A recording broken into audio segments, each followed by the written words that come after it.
Olá, dando continuidade às leituras e comentários do capítulo 1 do Evangelho segundo o Espiritismo, Não Vim Destruir a Lei, nós hoje vamos comentar alguma coisa a respeito do Espiritismo.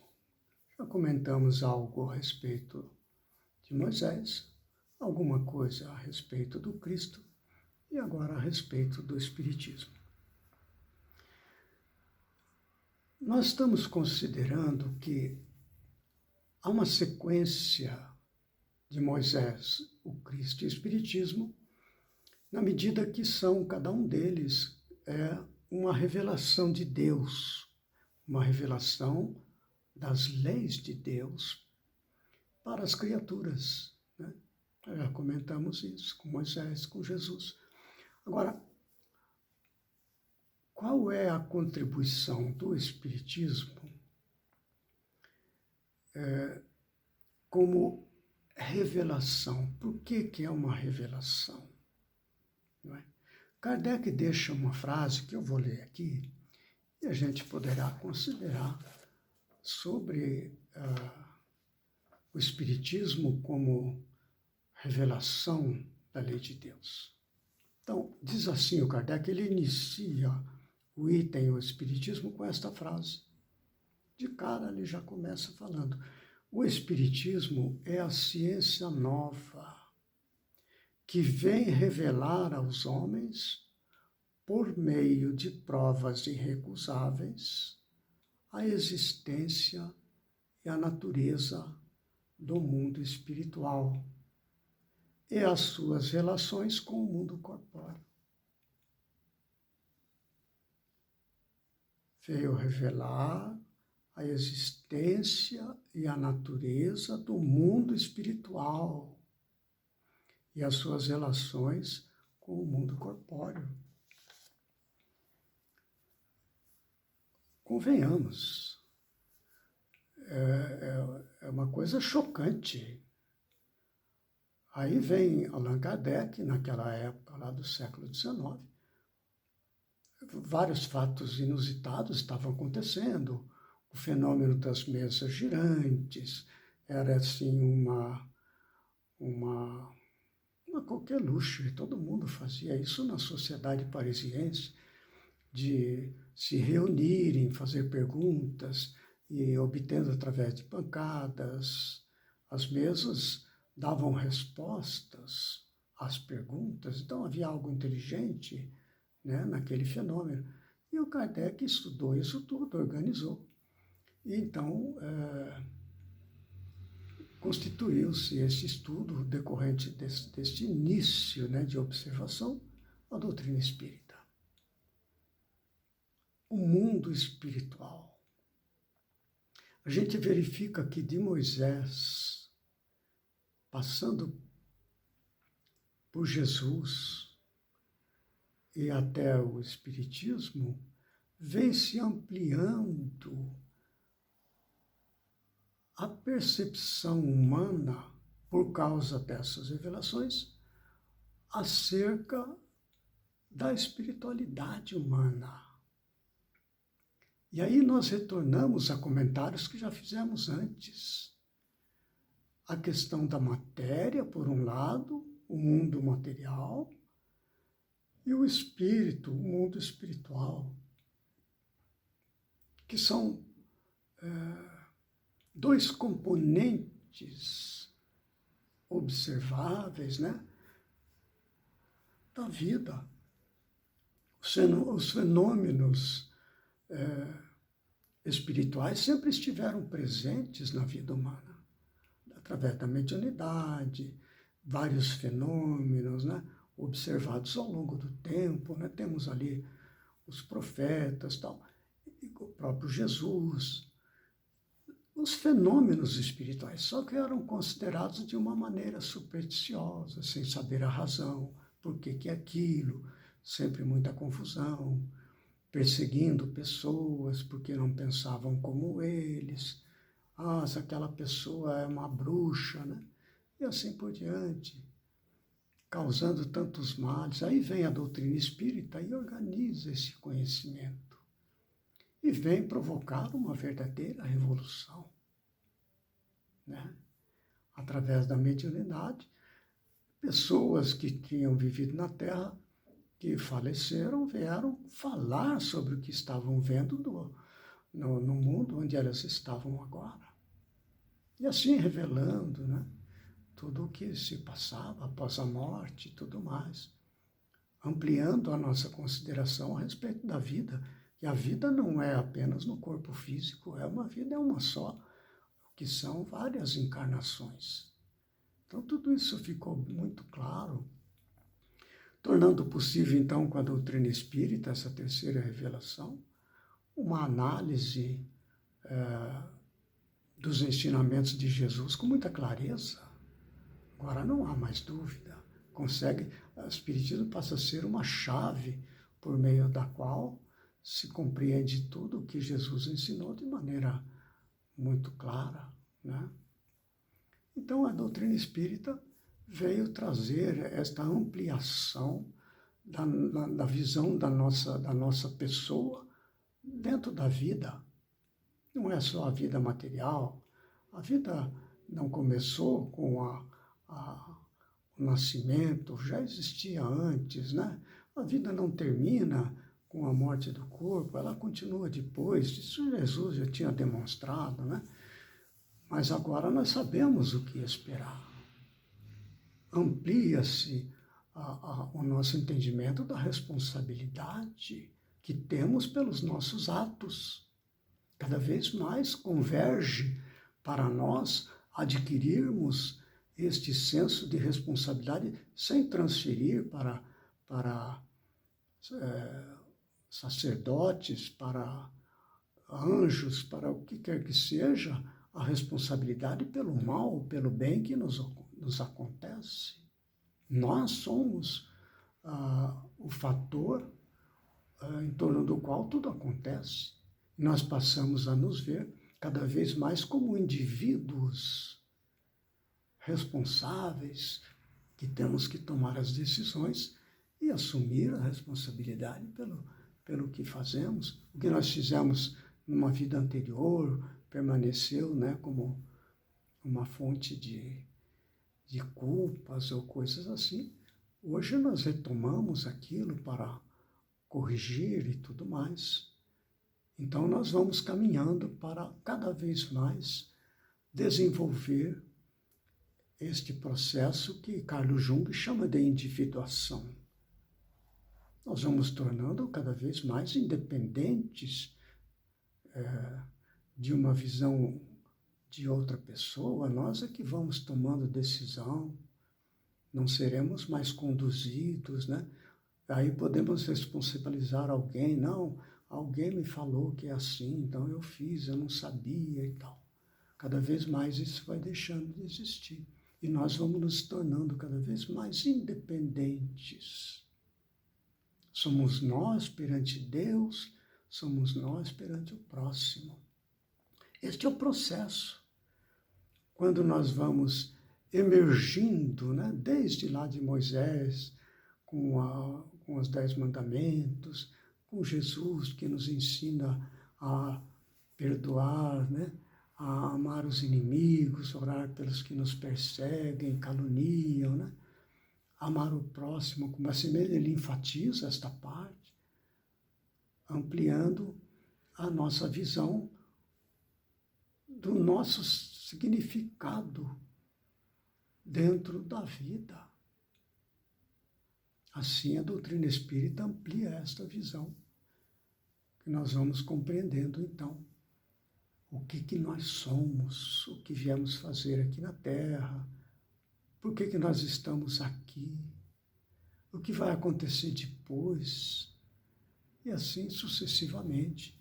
Então, é uma verdadeira revolução, o Espiritismo como uma revelação da lei de Deus. A gente percebe claramente, observando esses 3 momentos da educação espiritual, digamos assim, da humanidade. com Moisés, com Jesus e com o Espiritismo. Coloca-se de maneira dosada aquilo que era possível ser absorvido com os 10 mandamentos, né? E vários outros itens, naturalmente. E depois Jesus com o amor, né? Lá em Moisés com a justiça. Olha, você não matarás, etc., né? Porque fazendo isso você pagará na terceira e na quarta geração daqueles que me desobedecem, né? E foi o que ele falou, é responsabilidade, é justiça, justiça divina. Jesus veio falar do amor, né? Amar os inimigos, amar o próximo. Ele próprio foi um exemplo, né?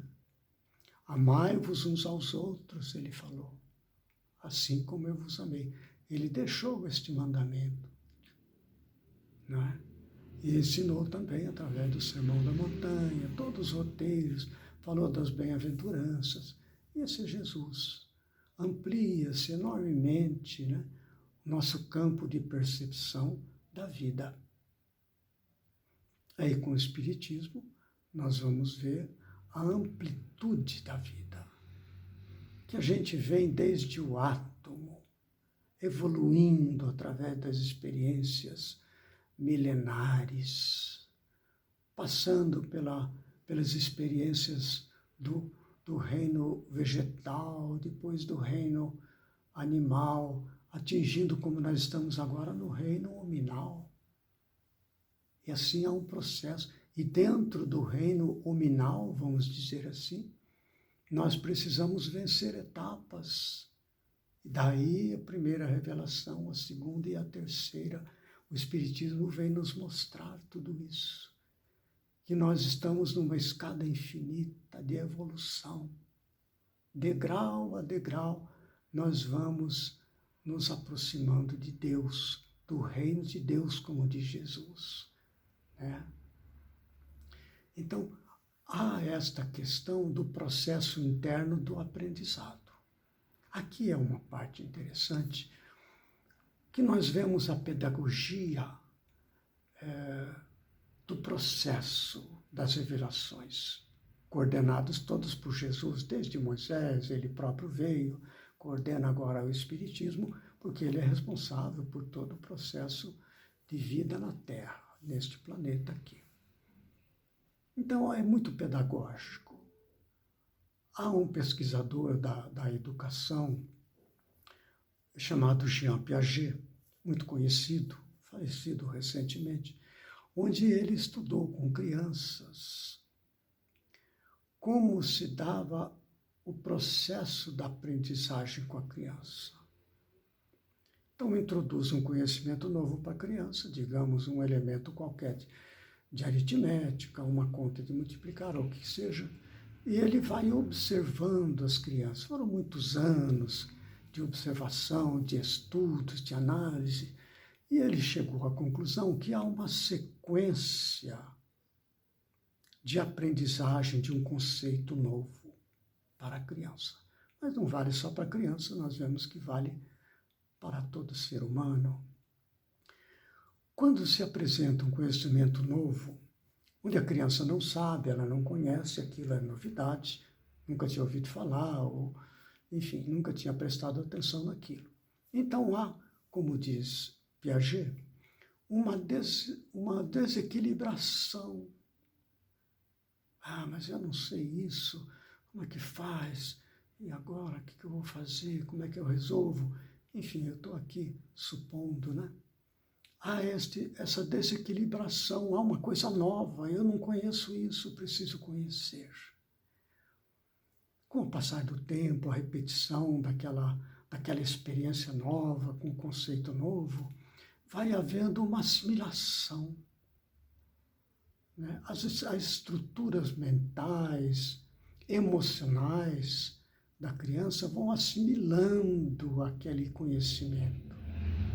E com o tempo aquilo vai se acomodando, vai deixando aquilo de ser difícil, e aquilo vai se tornando natural, até que haja uma equilibração. acerca daquele conceito novo.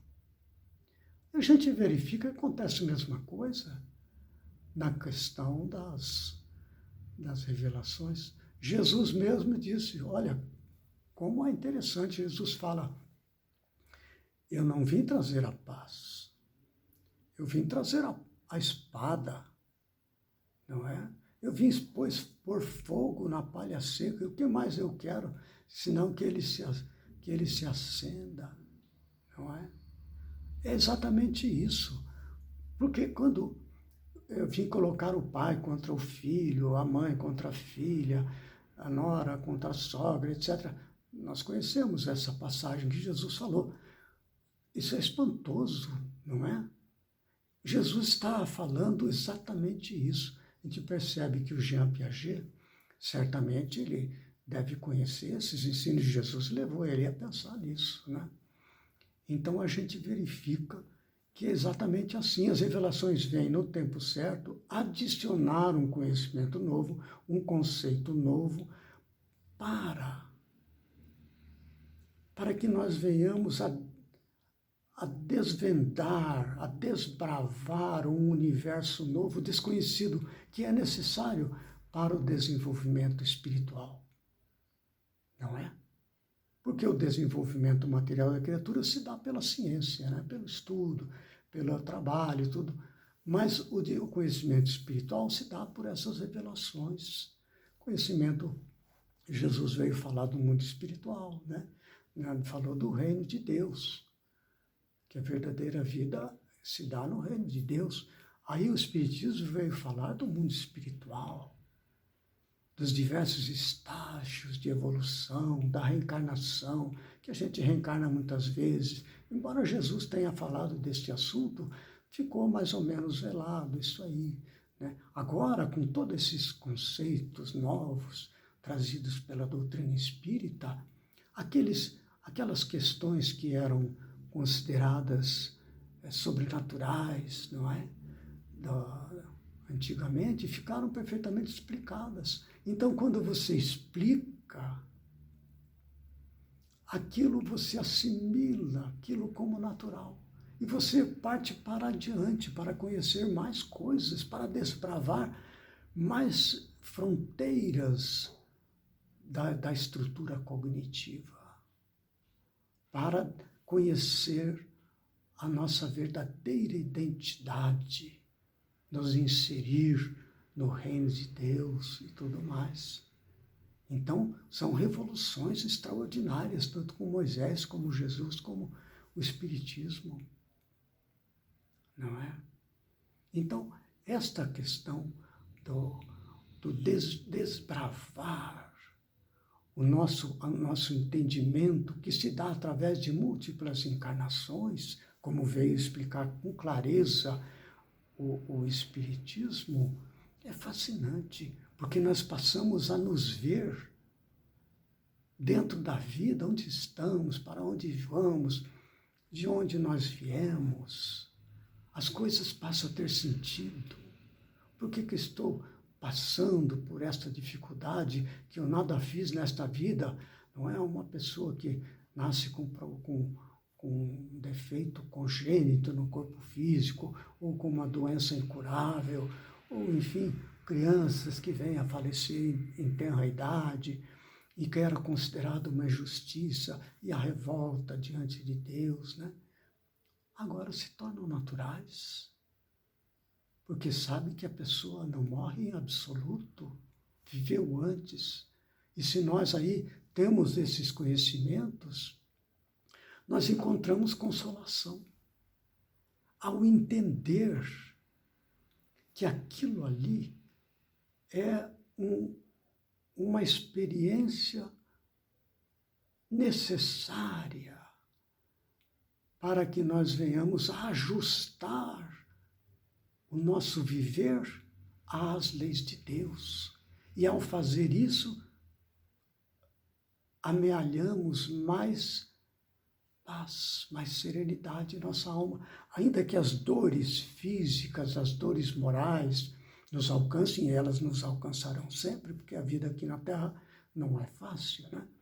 Então, ainda que isto aconteça, o sofrimento diminui. Por isso Jesus prometeu que mandaria o Consolador, que é a doutrina espírita. Porque a pessoa se consola diante do entendimento. Já não se revolta, já não se sente rejeitada, não é? Perante a vida, perante Deus, não. Então, o perdoar é uma necessidade. O amar os inimigos é uma necessidade de interesse nosso, não é? Perdoar até 77 vezes. Pedro perguntou até quantas vezes devemos perdoar o nosso adversário. E Jesus diz até 77 vezes. Até 70 vezes. Aí, quando você perdoa 70 vezes, está bom? Não. 70 vezes, 70 vezes. Ou seja, permanentemente. Porque se você não perdoa, você está fora da lei de Deus e está em conflito, vai ter que resolver isso. Então é um consolador. Você enfrenta a vida com mais naturalidade, né? Tem mais resistência para suportar os reveses da vida e tudo mais. Este é o Consolador prometido por Jesus. Não é? Nós vamos, com este ampliar do entendimento, a gente vai percebendo uma coisa, porque qual a finalidade dessas revelações, enfim? Ampliar o conhecimento, tudo bem, então, né? Mas entrar em comunhão com Deus. A gente não pode esquecer isso nunca. Esse é o nosso norte. A gente verifica que desde Moisés, Jesus e Espiritismo, Deus, a primeira pergunta do Livro dos Espíritos, que é o primeiro livro publicado por Kardec, é essa aí: o que é Deus? Começa com esse elemento de cognição para nós. O que é Deus? Não é? Jesus veio dizer que é nosso Pai, não é? Lá em Moisés, eu sou o Senhor vosso Deus que vos tirei do Egito, olha, cheio de misericórdia. Não é? Então começa no Livro dos Espíritos, agora aqui no Espiritismo, que é Deus, é a inteligência suprema, causa primária de todas as coisas. A gente vai compreendendo isso intelectualmente, aceitando como lógica irrefutável. Cada vez mais isso vai se tornando um entendimento natural. Deus, intelectualmente, e com a ampliação do conhecimento, das vivências, nós vamos nos aproximando de Deus. Aproximando no sentido de comunhão com Deus. A gente vem desde o ato, com experiências, passando pelos reinos, como eu disse, até o anjo, até o arcanjo. O arcanjo foi átomo também. Então há todo um encadeamento, e nós vamos compreendendo intelectualmente primeiro, que nós fazemos parte da natureza. Somos irmãos, não só os seres humanos um dos outros, não. Dos animais, dos vegetais, até mesmo dos minerais, nós fazemos parte disso tudo. Paulo de Tarso, quando fez uma palestra lá para os atenienses, nós vamos encontrar esta passagem aí no livro de Atos, capítulo 17, versículo 28. Ele diz assim, falando de Deus, porque nele vivemos e nos movemos e existimos. Olha só.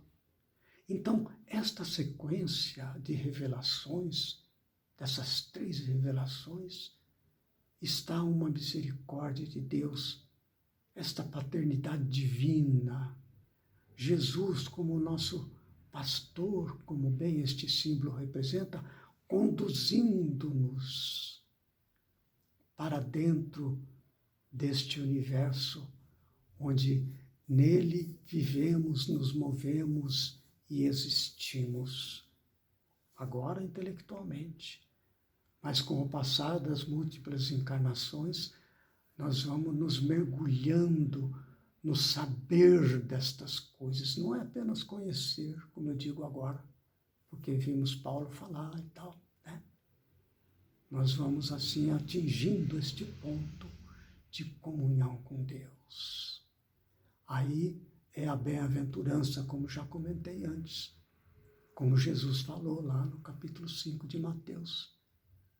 Bem-aventurados que têm puro coração, porque verão a Deus. Como ter puro coração, né? Jesus falou, amai-vos uns aos outros, perdoai, e assim por diante. A doutrina espírita vai nos falar a mesma coisa. Espíritas, amai-vos, este é o primeiro ensinamento. Instruí-vos, este é o segundo. Através da caridade, não é? O que vem a ser a caridade, senão um desbravar do interior nosso para sentir tudo que está fora de nós e que está dentro de nós. Benevolência para com todos, para fora de nós, mas construído dentro de nós, benevolência. Indulgência para com as imperfeições dos outros fora de nós, mas a indulgência dentro de nós. Perdão das ofensas, as ofensas vêm de fora de nós, mas o ato de perdão é dentro de nós. Isso está na doutrina espírita, que vai nos conduzindo passo a passo. Nós temos já as 3 revelações.